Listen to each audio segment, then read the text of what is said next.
নমস্কার, সকলকে স্বাগত আমার আরও একটা ভিডিওতে। আর এই ভিডিও একদম হোলি বা দোল পূর্ণিমার প্রাক মুহূর্তে সবাইকে রঙের উৎসবে শুভেচ্ছা জানাই। আর এমনই একটা রঙের উৎসব ক্রমাগত হয়ে চলেছে আমাদের প্রত্যেকের ছাদ বাগানে। অন্তত বুগেনভেলিয়াগুলো তো সেই অবস্থাই করে রেখেছে। আর এই যে গাছটা দীর্ঘদিন ভেতরের দিকে ছিল, তো যে হারে বটবৃক্ষের মতো ডালপালা বিস্তার করছে, ওকে আমি একদম ছাদের এক কিনারে সুন্দর করে প্রতিস্থাপিত করে দিয়েছি। নিচে রাস্তা থেকে কিংবা বাইরে থেকে দেখতে কিন্তু খুব সুন্দর লাগছে। আর এদিকে এই মুহূর্তে আমার ছাদে যতগুলি ফুল রয়েছে তাদের মধ্যে সব থেকে বেশি লাল এই ফুলটাই, যেটার নাম আপনারা আশা করি আন্দাজ করতে পারছেন, পালেকার। কিছুদিন আগে পর্যন্ত মজার কথা যে সব থেকে লাল ফুলগুলোর মধ্যে তালিকায় অন্য একজনের নাম ছিল, সেটাও আপনারা জানেন নিশ্চয়ই, সেটা হচ্ছে চিলি রেড।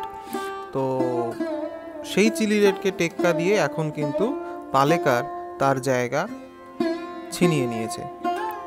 চিলি রেডও রয়েছে, চিলি রেডও অল্প কিছু একটা ফ্ল্যাশ হয়ে গেছে, আবার নতুন করে কুড়ি আসছে, আবার একটা দুটো করে ফুল ফুটছে। আর এছাড়া বেশ কয়েকটি ফুল আছে, যেমন এটি আমার পক্ষে চিনে ওঠা সম্ভব হচ্ছে না, ডিপ রানি কালার, কিন্তু ভেরা ডিপ পিঙ্ক এটা নয়, আবারও বলছি। তো ওকে দেখে ভেরা ডিপ পিঙ্ক বলে সন্দেহ হতে পারে, কিন্তু ভেরা ডিপ পিঙ্ক ওর থেকে আরও একটু বেশি পিঙ্ক। এটা যেমন পুরো লাল পালেকার যেটার কথা বলছিলাম, তো এটাকে নিয়ে কোনো সন্দেহের অবকাশ নেই। আর এই যে সামনে যেটা ছিল ডান দিকে, ওটা হচ্ছে চিলি রেড, যেটা এতদিন যে চিলি রেডটাকে দেখে মনে হচ্ছিল যে সব থেকে বেশি লাল, এখন পালেকারকে দেখে মনে হয় যে চিলি রেডের তুলনায় অনেকটাই বেশি লাল।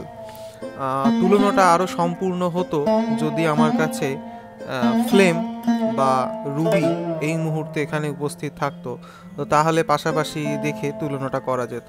আর এই যে পিঙ্কগুলোর কথা বলছিলাম, যেমন এই একজন পিঙ্ক, এর আইডি কি হবে সেটা আমার পক্ষে চিনে ওঠা সম্ভব হচ্ছে না। এরকম আরও দু একজন রয়েছে যাদের বেশ খানিকটা আইডি বিভ্রাট চলছে।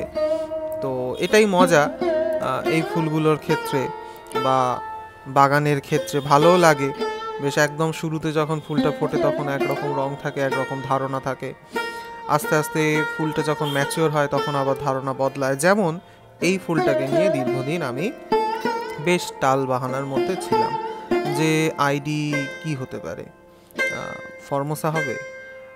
দেখুন, বেগুনির দিকে গেলে একদম ডিপ বেগুনি আপনার ওই স্পেকট্রাভিলিস, যেগুলো খুব পুরনো গাছ বা পুরনো আইডি।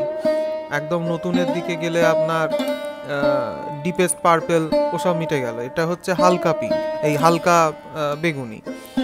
তখন আস্তে আস্তে পরের দিকে আমি বুঝতে পারলাম এটার ব্র্যাক্টগুলোর আকৃতি, এবং শুধু তো রং দেখলে হয় না, ওই একই রঙেরই আরও বেশ কয়েকটা ফুল রয়েছে। তো সেই সব কিছু দেখে তখন বিচার বিবেচনা করে যেটা আমি সিদ্ধান্তে এসে পৌঁছালাম যে এটি হচ্ছে এইচবি সিং। তেমন ঠিক এই কাছাকাছি কালার কম্বিনেশানের আমার ছাদেই আরেকটা গাছ আছে, যেটা হচ্ছে পার্পল স্টার। সেটা রঙের দিক থেকে এর অনেকটাই কাছাকাছি হলেও আকৃতিটা ভিন্ন। আর খুব মজার একটা পরিস্থিতি তৈরি হয়েছিল এই গাছটাকে নিয়ে। এর ব্যাপারটা একটু বলে দিই। নিচের দিকের কয়েকটা ডালে এর কিন্তু পাতায় ভেরিগেশন আছে, কিন্তু এই ডালগুলোতে পাতায় কিন্তু ভেরিগেশন নেই। কিন্তু যখনই আমি নিচের দিকের ডালগুলো দেখছি, এখানে কিন্তু পাতাতে সুন্দর ভেরিগেশন, যেটা দেখে আমরা একদম শটান বলে দেবো যে থিমা। এবার আজকাল তো আর শুধু থিমা বলে পার পাওয়া যায় না, থিমা পিঙ্ক উল্লেখ করতে হয়, কারণ থিমারও অনেক ভ্যারাইটি এসে গেছে। পিচ এসছে, পিচের দামটা অনেকটা বেশি, আমার নাগালের বাইরে। ইয়েলো এসছে, ওদিকে অরেঞ্জও দেখছিলাম। তো এরকম বেশ কিছু থিমার ভ্যারাইটি তৈরি হয়েছে, রেডও সম্ভবত এসছে হয়তো। তো হ্যাঁ, রেড এসছে। তো এটি কোন গাছ হবে? তো প্রথমত উপরের পাতাগুলোতে ভেরিগেশন নেই, আর এই মুহূর্তে ফুলের মধ্যে কোনো সাদা ফুল এখনো পর্যন্ত আসেনি। তো এই দেখে আমি কিন্তু বেশ একটা দোটানার মধ্যে ছিলাম যে এটাকে কি বলবো, তাহলে এই ভ্যারাইটিটা কি, আমার তো কিছুতেই মাথায় ঢুকছে না। কিন্তু ধরুন আমার ছাদের অন্য যে থিমা রয়েছে তার কিন্তু এই হচ্ছে আকৃতি। সাদা আর পিঙ্কের যে সীমারেখাটা ভালো করে লক্ষ্য করুন, এটা কিন্তু একটু অন্যরকম আমাদের মেরি পালমারের তুলনায়। আর একদম শেষে আর একটা বিষয় নিয়ে একটু কথা না বললেই নয়, যদিও এই বিষয়ে কথা বলা আমার ধৃষ্টতা। ওই গাছের পরিচর্যা কীরকম কী দিচ্ছি এ বিষয়ে আমরা মোটামুটি এখন অনেকেই জানি, বিভিন্ন মানুষের ভিডিও থেকে, ইউটিউব থেকে এবং অন্যান্য আরও তথ্য থেকে। এবার সত্যি কথা বলতে কি, আমি যেহেতু খুব বেশি এই বিষয়টা জানি না, তো সেই জন্যে আমি কিন্তু যতটা সহজে পারি কাজটা করার চেষ্টা করি। কারণ দেখুন, ওই বেশি কেমিক্যালস আমি দিতে পারবো না, মাপে ভুলে যাবে, গাছের 12টা বাজবে। তো সেই কারণে আমার গাছ করার একদম সবথেকে মূল মন্ত্র হচ্ছে যত কম পারো যত্ন। কারণ আমি বুগেনভিলিয়ার ক্ষেত্রে দেখেছি বেশি যত্ন করতে গেলেই ঝামেলাটা হয়। ওকে রোদে থাকতে দাও, প্রকৃতির নিয়মে ও নিজেই ওর রূপ বুঝিয়ে দেবে, সেটা আমাদের হাতের বাইরে। হ্যাঁ, খোল পাচা জল মাঝে মাঝে দিই, নির্দিষ্ট সময়ে জলটা দেওয়ার চেষ্টা করছি। অবশ্যই মাটি ভিজে থাকলে একেবারেই জল নয়, আর খুব বেশি হলে জিয়ার দানা দিয়েছিলাম একবার, ব্যাস ওই পর্যন্তই। আর মাসে একবার এনপিকে দিতে চাইলে দিতে পারেন, 19-19-19টা। আর আমার সেই শীতের সময় মিক্স খাবার তৈরি করা ছিল, তো সেটাই অল্প অল্প করে দিই, আর খোল পচানো জল যেমন চলে ব্যাস তাতেই অস্থির। আমি তো আবার অতিরিক্ত সাহস দেখিয়ে গাছগুলোকে বৃষ্টির জলও খাইয়েছি।